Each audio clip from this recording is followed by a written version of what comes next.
François Alfonsi, le rapporteur du rapport d'initiative, va prendre d'abord la parole. Et si les rapporteurs fictifs souhaitent prendre la parole, je la leur donnerai après la première intervention de M. Alfonsi.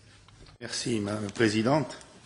Je veux bien sûr remercier nos deux intervenants car ils nous portent des messages concrets et des messages qui sont très constructifs. Celui de la mer Baltique est très positif puisque, après 2 années seulement, on voit que des priorités concrètes ont été définies, qu'un mode opératoire est en place et on peut déjà mesurer des plus-values manifestes sur la stratégie macro-régionale. Et j'ajouterais même que, selon moi, ce processus de la mer Baltique, avec l'enthousiasme qui l'accompagne, montre aussi la progression de l'idée européenne. C'est quelque chose qui est très positif pour nous.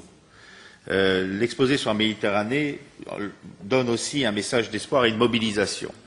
Et on se rend compte qu'aujourd'hui, ce nouveau champ des politiques publiques en Europe, que sont les macro-régions, qui ont pour objectif un développement à base territoriale, suscite une attente réelle. Et cette attente, je pense qu'il est évidemment du devoir des institutions de l'Union européenne d'y répondre et de faire en sorte qu'ils puissent, dans le cadre des objectifs 2020, être pris en compte, car c'est évidemment des attentes et des mobilisations de terrain qui vont porter les politiques européennes. Et il faut donc prendre en compte effectivement cette forte attente qu'il y a dans les régions. Alors, pour nous, l'heure aujourd'hui des premières expériences, des premières initiatives étant passées, il faut essayer de se prononcer sur l'avenir des stratégies macro-régionales. Il faut commencer à faire cette réflexion et savoir comment on a à définir une stratégie pour les stratégies macro-régionales. On a bien le sentiment qu'il y a une part aléatoire dans ce qui est exposé. On part d'une présidence suédoise, on rebondit avec une présidence polonaise, et entre-temps, quel est le cadre, quelle est la force d'entraînement et la force de mouvement qui permet à ces stratégies de se développer? Je pense qu'il faut vraiment avoir une réflexion pour mettre en place ou pour intégrer ces stratégies macro-régionales aux politiques que nous mettons en place. Et pour cela, il y a une réflexion, et dans ce rapport d'initiative que nous avons proposé, que je présenterai pour sa première présentation le mois prochain, il faut essayer effectivement de dégager quelques pistes et échanger à la fois sur les limites des expériences actuelles et à la fois sur les ambitions que l'on souhaite promouvoir. Alors, dans les limites, on sent bien que les stratégies macro-régionales, faute d'un cadre stratégique général, bon, c'est un petit peu du bricolage. Au sein de la Commission, de la DG Régio, on sent bien que les choses se font avec beaucoup de bonne volonté, avec même un certain enthousiasme, mais sans vraiment mettre en face les moyens humains et les moyens matériels qu'une telle ambition devrait mobiliser. Donc, il y a, je pense, c'est vraiment l'heure en plus, puisque nous sommes en train de définir les futures programmations sur 2014-2020, c'est l'heure vraiment d'essayer d'avoir des propositions concrètes et de mettre les choses de façon un peu plus solide pour l'avenir et de façon aussi à avoir une stratégie plus générale au niveau de l'Europe. Alors, dans mon rapport, je vais me pencher sur la Méditerranée, je l'ai mise en exergue. Pourquoi? Parce que la Méditerranée, en ce moment, bon, c'est quand même l'espace de crise principal de l'Union européenne.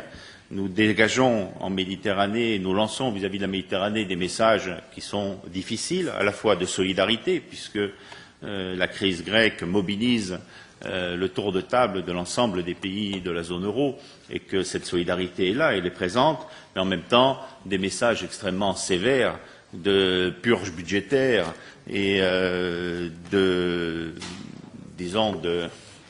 sévérité à l'égard des gouvernements qui y sont.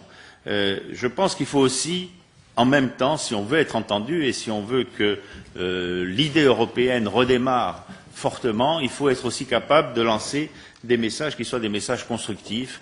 Et je crois que le projet macro-régional en Méditerranée, c'est un outil pour mettre en place un message constructif. Alors ce message constructif est nécessaire pour la rive européenne de la Méditerranée, Mais je pense qu'il est tout aussi nécessaire pour l'autre rive de la Méditerranée, où les événements récents ont montré qu'il y avait beaucoup de choses en mouvement, beaucoup d'espoir et beaucoup d'attentes, et il faut maintenant donner à ces attentes un cadre dans lequel elles peuvent s'investir et un cadre dans lequel elles peuvent réfléchir à leur avenir et mettre en place les outils qui permettront de construire le développement dont tout l'espace méditerranéen a besoin.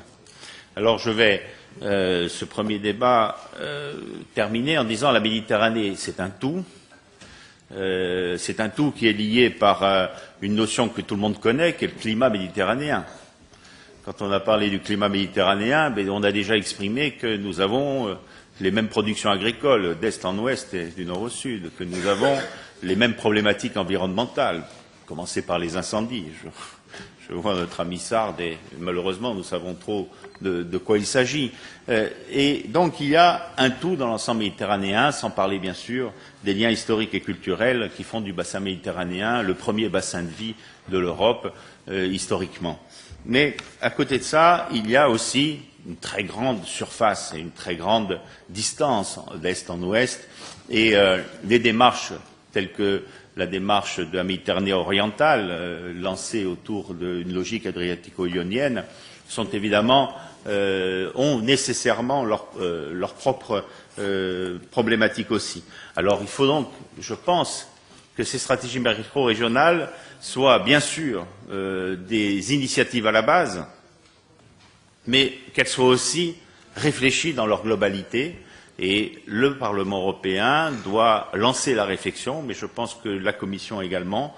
Si les stratégies macro-régionales sont intégrées dans la stratégie de développement régional générale de l'Union européenne, il faudra, je pense, à un moment ou à un autre, réfléchir à une carte prévisionnelle, réfléchir à des cartes évolutives non contraignantes. Il est évident que c'est à chacun sur le terrain de définir ses priorités, mais il s'agit bien d'essayer de structurer cette réflexion. Deuxième chose qui me semble nécessaire, c'est que, vu la multiplicité des partenaires, il est important d'avoir des phases de préfiguration, de façon à ce que, quand on arrive à la mise en place de cette macro-région, on ait défini des grandes priorités et que l'on ait réfléchi aussi à un mode de gouvernance, car aucune structuration ne fonctionne si on n'a pas réfléchi au mode de gouvernance. Donc cette phase de préfiguration, il faut peut-être s'y atteler de façon plus systématique et plus volontariste que ce qui a été fait jusqu'à présent. Merci, Madame la Présidente.